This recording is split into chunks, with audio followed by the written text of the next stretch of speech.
Assalamualaikum warahmatullahi ta'ala wabarakatuh. Alhamdulillahilladzi hassalan nasa syu'ban wa qabaila liya'arufu bil ihsan. Ashhadu an la ilaha illallah wahdahu la syarikalah khaliqul insan. Wa ashhadu anna Muhammadan abduhu wa rasuluh fasihul lisan. Allahumma salli wa sallim wa barik ala sayyidina nabi akhir zaman wa ala alihi wa sahbihi wa man tabi'ahum min ummatihi khairil umam amma ba'd. Walaqad qala Allahu ta'ala fil Qur'anil Karim a'udzu billahi minasyaitonir rajim. Bismillahirrahmanirrahim. Qalu subhanaka la ilma lana illa ma 'allamtana innaka antal alimul hakim. Al-ayah wallahu a'lam bimurad bidzalik. Wa qala nabi sallallahu alaihi wasallam la hijrata ba'dal fathi walakin jihadun wa niyatun wa idzan tunfiru fanfiru. Alhamdulillah. Pertama-tama marilah kita bersyukur, mensyukuri atas nikmat yang diberikan oleh Allah kepada kita yang begitu banyak sehingga kalau kita dituntut untuk menghitungnya tidak akan bisa menghitungnya. Sesuai firman Allah di dalam Al-Quran. A'udzubillahi minasyaitonir rajim. Bismillahirrahmanirrahim. Wa in ta'uddu nikmatallah la tuhsuha. Kalau kita menghitung-hitung atas nikmat Allah yang diberikan kepada kita semua, la tuhsuha, tidak mungkin akan terhitung. Tidak mungkin bisa dihitung. Tidak mungkin terhitung. Saking banyaknya nikmat Allah yang diberikan kepada kita. Coba kita bisa napas. Seperti apa nikmatnya kita bisa bernapas? 1 menit saja kita nggak bisa napas kayak apa? Setengah menit saja. Alhamdulillah. Bernapas kita lega, nikmat. Kita habis bekerja keras, tarik napas. Nikmat. Luar biasa. Tidak mungkin manusia bisa menciptakan 1 kali napas saja tanpa izin Allah Jalla wa'ala. Dari napas belum kita bisa melihat seperti apa nikmatnya kita bisa melihat. Nah, kita jalan-jalan ke jalan, melihat taman-taman begitu indah, bunga-bunga begitu mengagumkan, dihiasi perempuan yang cantik jelita, eplok cendoy. Kita jalan-jalan ke taman, udah tamannya indah, gemerlap, penuh lampu yang beraneka warni, bunga juga yang begitu indah, warna-warni juga, bunganya lagi pada mekar, ditambah dihiasi ada perempuan cantik jelita, eplok cendol. Wah, udah kayak apa? Kenikmatan mata kita. Siapa yang bisa menciptakan keindahan, kehebatan mata? Hanyalah Allah Jalla wa'ala. Coba kita sakit mata saja, ya sakit mata saja, jangan tidak melihat, jangan. Sakit mata saja. Seperti apa rasanya? Nikmat luar biasa. Itu dari Allah Subhanahu wa ta'ala. belum nikmat perut, belum nikmat telinga, belum nikmat kanjut. Ya, coba kita gagah nih ya, kita gagah. Wah, badan kita tinggi, tegap, kuat, gagah. Uang banyak, mobil mewah, makanan banyak, apapun keinginan kita, kanjut kita mati. Aduh, kacau nih, kacau. Kacau. Ceritanya kan gini, ceritanya gini. Al-Fakir punya teman ceritanya.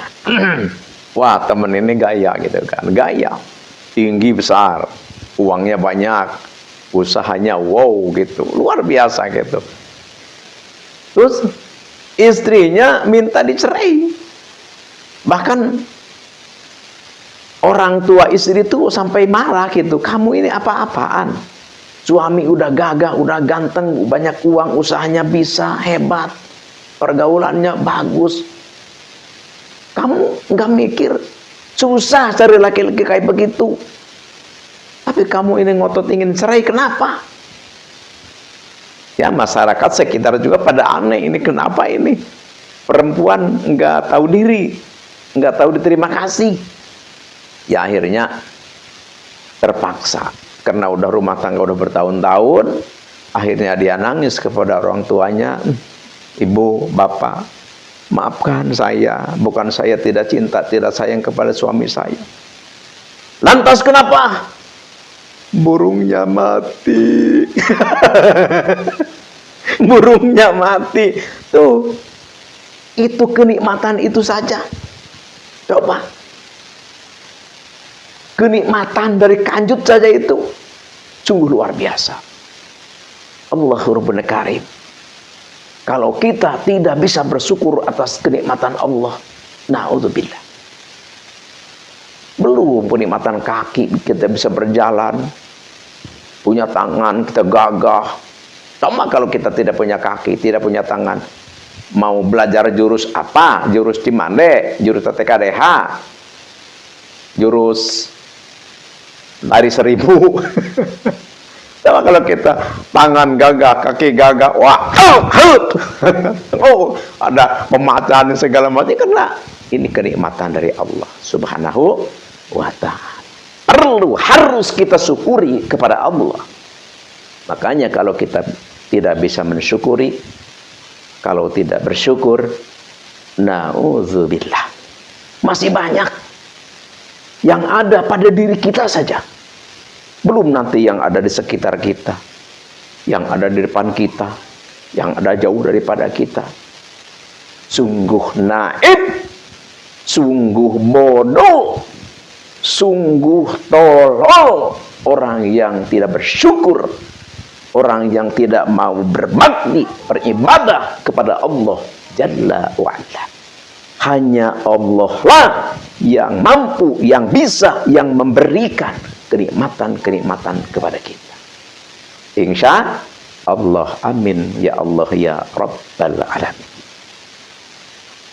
Oleh karena itu, perlu kita hidup berdasarkan Al-Quran dan hadis.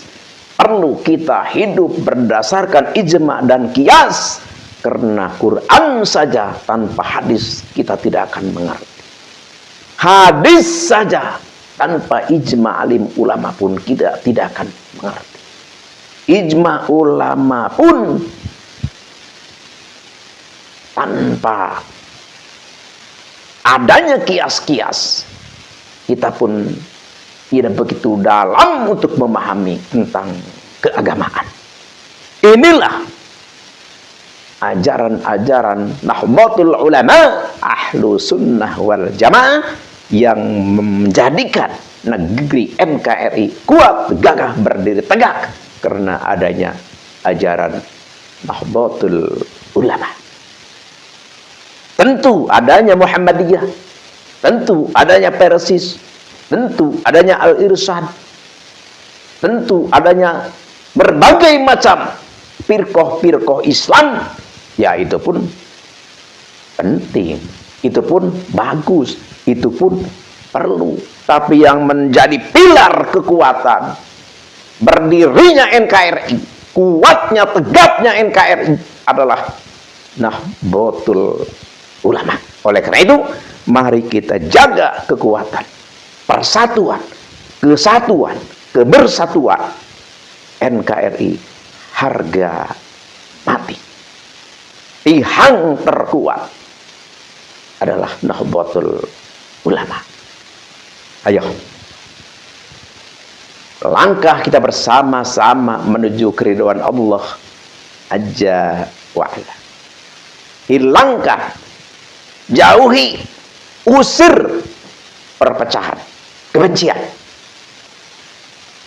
Kenapa? Karena adanya perpecahan, adanya kebencian, maka umat bangsa akan berpecah. Adanya perpecahan, maka rusaklah suatu bangsa. Tentu ini adalah berdasarkan daripada akhlak. Karena akhlak itu adalah dasar daripada kekuatan suatu bangsa. Makanya ada pepatah Arab mengatakan, innamal akhlaqu ma baqiyat wa inhum dhahabat akhlaquhum dhahabu. Apabila di suatu bangsa akhlaknya kuat, maka kuatlah suatu bangsa. Akhlaknya rusak, akhlaknya bejat, maka hancurlah suatu bangsa. Oleh karena itu, semoga Allah Subhanahu wa ta'ala selalu mencurahkan rahmat kasih sayangnya kepada kita. Semoga NKRI diberkahi Allah. Semoga NKRI dikuatkan, dijaga oleh Allah Subhanahu wa ta'ala daripada banyaknya rongrongan, daripada banyaknya ulat-ulat penyakit-penyakit yang mau meruntuhkan NKRI. Semoga dijaga dengan penjagaan Allah yang maha dahsyat. Oleh karena itu, Al-Fakir sedih, Al-Fakir menangis, Al-Fakir tidak rela kalau bangsa Indonesia dipecah belah, diadu domba dengan berbagai macam cara. Nauzubillah. Oleh karena itu, sekarang adanya polemik nasab. Silahkan gali, silahkan telusuri, silahkan bongkar sejelas-jelasnya tentang Habib Ba'alwi, turunan Nabi ataupun bukan. Silahkan bongkar, buka, teliti dengan kitab-kitabnya, kitab nasab, kitab sejarah, ahli filologi, ahli genetik. Silakan sejelas-jelasnya, tapi jangan ada perpecahan, jangan ada perkelahian, jangan ada saling menghina, jangan ada saling mengejek. Jangan ada. Itu adalah ilmiah, itu adalah ilmu, perlu kita pelajari. Habib Ba'alwi turunan Nabi ataupun bukan, jangan menjadi kita untuk pecah. Terserah apapun keturunan kita, Allah tidak memandang keturunan. Mau keturunan Nabi sekalipun, kalau bermaksiat kepada Allah tetap anar, neraka. Karena surga dan neraka itu adalah bukan berdasarkan keturunan, tapi al-jannatu lil muttaqin walau kana abdan habasyian. Surga itu bagi orang yang takwa, walaupun orang yang takwa itu adalah keturunan hamba sahaya. An-naru lil asin, neraka itu adalah untuk orang yang durhaka kepada Allah. Walau sayyidan hasyimian, walaupun itu keturunan Nabi sekalipun. La fadla li arabiyyin wa ajamiyyin, tidak ada keutamaan Arab ataupun ajam, Arab ataupun luar Arab, Arab ataupun Nusantara, tidak ada keunggulan, sama saja. Inna akramakum indallahi atqakum, keutamaan, kemuliaan adalah berdasarkan ketakwaan. Oleh karena itu, Al-Fakir aneh ya. Al-Fakir bingung. Wah, Habib marah, Hei imam Dajjal, tesis imam, tesis iblis. Kok bisa begitu? Kiai Imaduddin mau meneliti, mau mencari, mau membuka, membongkar kitab-kitab tentang nasab, silahkan saja. Kata Kiai Imaduddin, berdasarkan kitab-kitab penelitian arkeologi, sejarah dan sebagainya, bahkan ahli genetik, bahwa Habib Ali bukan keturunan Nabi, ya udah, enjoy saja. Tidak terjadi permasalahan. Karena neraka sudah Al-Fakir katakan, ulama-ulama mengatakan, para hadis-hadis mengatakan, Al-Quran pun seperti itu. Surga dan neraka bukan berdasarkan keturunan. Kenapa kita harus gusar? Percaya ataupun tidak orang terhadap keturunan kita, no problem. Seperti Al-Fakir ya. Al-Fakir berdasarkan manuskrip, catatan sejarah. Al-Fakir pertama Sultan Maulana Hasanuddin, Sultan Maulana Yusuf, Sultan Maulana Muhammad Nasruddin, Sultan Maulana Abdul Mafakhir Mahmud Abdul Qadir, Sultan Maulana Abdul Ma'ali Ahmad, Sultan Abdul Fattah, Sultan Maulana Mansur, Sultan Zainal Abidin. Maaf, Al-Fakir ke situ. Dari situ, dari semenjak kecil Al-Fakir oleh orang tua seperti begini. Kita dari ini, dari sini. Terus ada orang misalkan, wah saya nggak percaya bahwa Abah RSB itu keturunan Sultan Maulana Hasanuddin. Al-Fakir terserah, percaya ataupun tidak, no problem, tidak apa-apa. Tapi kenapa Habib begitu dikatakan bukan keturunan Rasul? Wah, sampai ulama ceramah diserang, diserbu. Kenapa bisa begitu? Al-Fakir jadi aneh. Apa yang menjadi permasalahan? Sebenarnya diakui ataupun tidak, no problem. Kenapa? Jangan sampai ada hinaan, ejekan. Padahal Habib klan Ba'alawi itu adalah pendatang ke sini, ke Indonesia dari Yaman. Kenapa di sini malah berkuasa, malah berani menyerang, berani melawan, berani menumpas pribumi ini? Ini keanehan. Apa kok bisa begitu? Ayo kita bersatu saja, ayo kita menyatu saja, ayo kita berjalan bersama, melangkah bersama tentang hal nasab keturunan. Ya, terserahlah masalah itu. Yang penting kita mengatakan bahwa kita dari sini, dari sini, dari sini, dari sini nasab kita, percaya ataupun tidak orang, no problem. Kenapa? Jadi kalau misalkan masalah ini dijadikan bahan permusuhan, kalau pengkajian masalah ini menjadi bahan serang menyerang, Al-Fakir malu. Bagaimana pandangan orang-orang sana di luar Islam? Wow, Islam nggak ada keakuran ya, sesama agama udah pada begitu, main jelek-jelekin, main hina-hinaan. Nauzubillahi min dzalik. Oleh karena itu, bagi Al-Fakir masalah nasab no problem, tidak menjadi masalah. Al-Fakir tidak memandang kepada seseorang tentang nasab, tapi Al-Fakir melihat orang adalah tentang akhlak.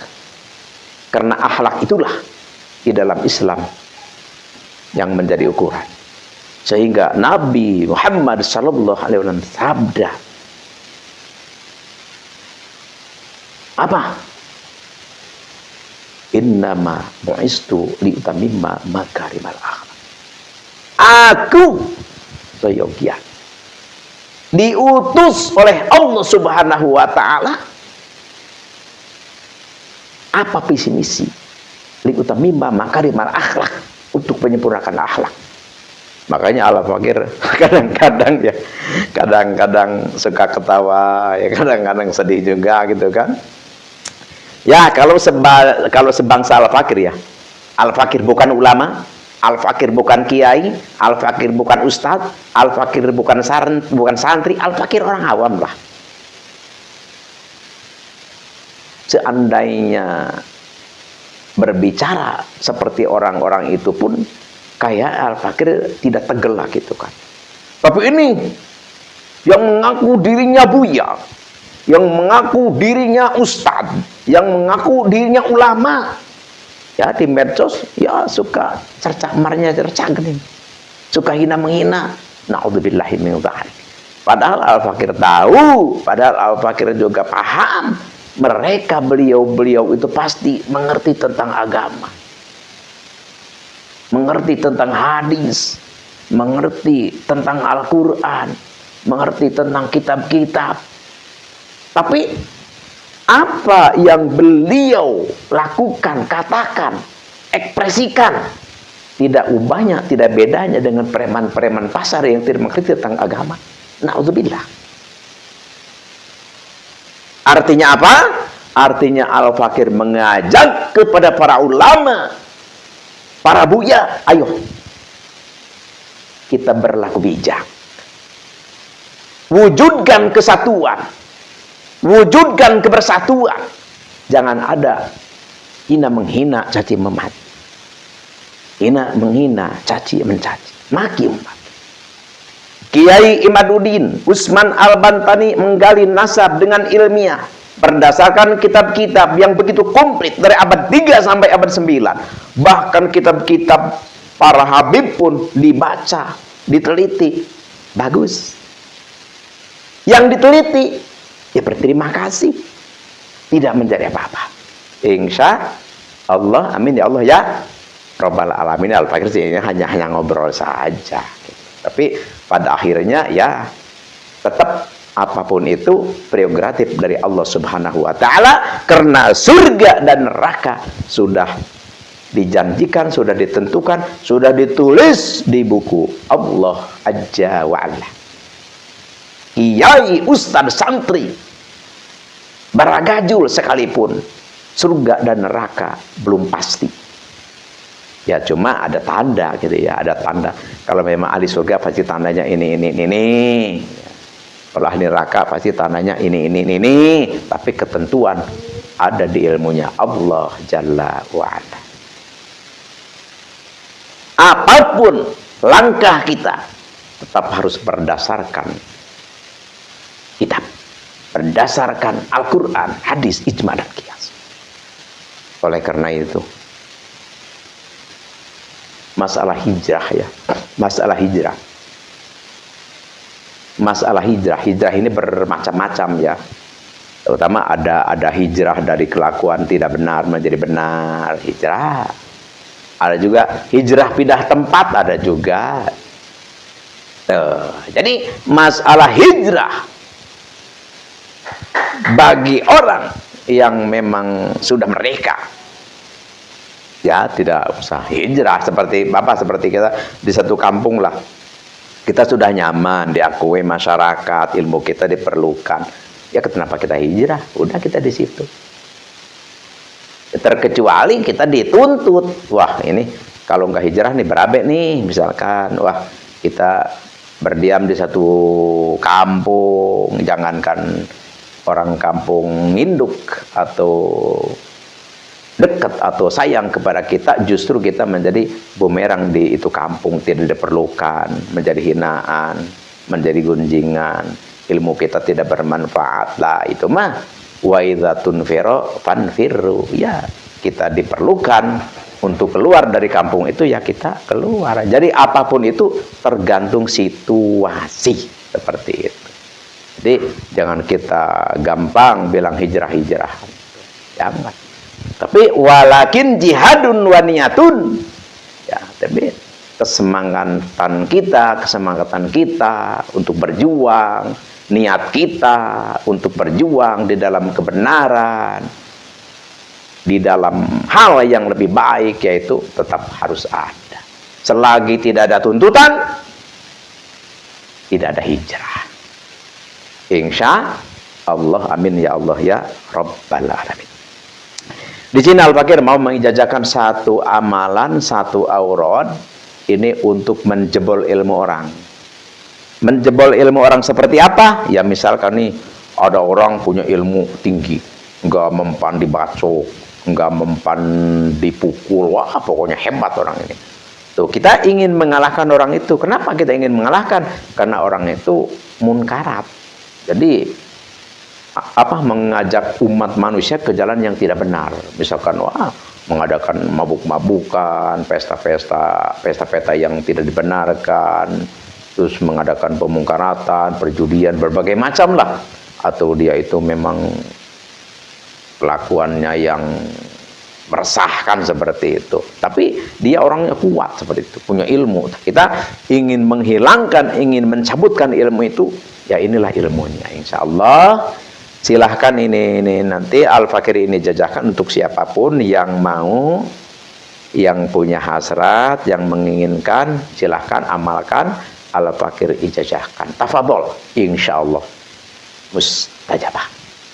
Dan semoga amalan ini menjadikan wasilah kita bisa lebih dekat lagi kepada Allah Azza wa Jalla, dan semoga menjadi satu wasilah turunnya rahmat Allah Subhanahu wa taala terhadap kita. Nanti wiridnya, kalimatnya, tata caranya dan sebagainya lihat saja di kolom deskripsi. Al-Fakir tidak tuliskan karena untuk mempersingkat video. Nanti kalau yang mau silahkan saja Al-Fakir dijajahkan lillahi ta'ala. Jadi nanti dipuasain, diwirid, dan tata cara memakainya nanti Al-Fakir tulis di kolom deskripsi. Insya Allah orang segagah apapun, sekuat apapun, sejago apapun, insya Allah kalau sudah kita tarik ilmunya, insya Allah jebol. Tapi Al-Fakir amanat, jangan dipergunakan untuk yang tidak benar, tapi pergunakanlah di jalan Allah, pergunakanlah demi meninggikan agama Allah, pergunakanlah demi untuk jayanya kebenaran di muka bumi ini. Sekian demikian, terima kasih, mohon maaf atas hilap keliru, itulah manusia. Al-afu minkum wabillahi taufiq wal hidayah. Wassalamualaikum warahmatullahi wabarakatuh.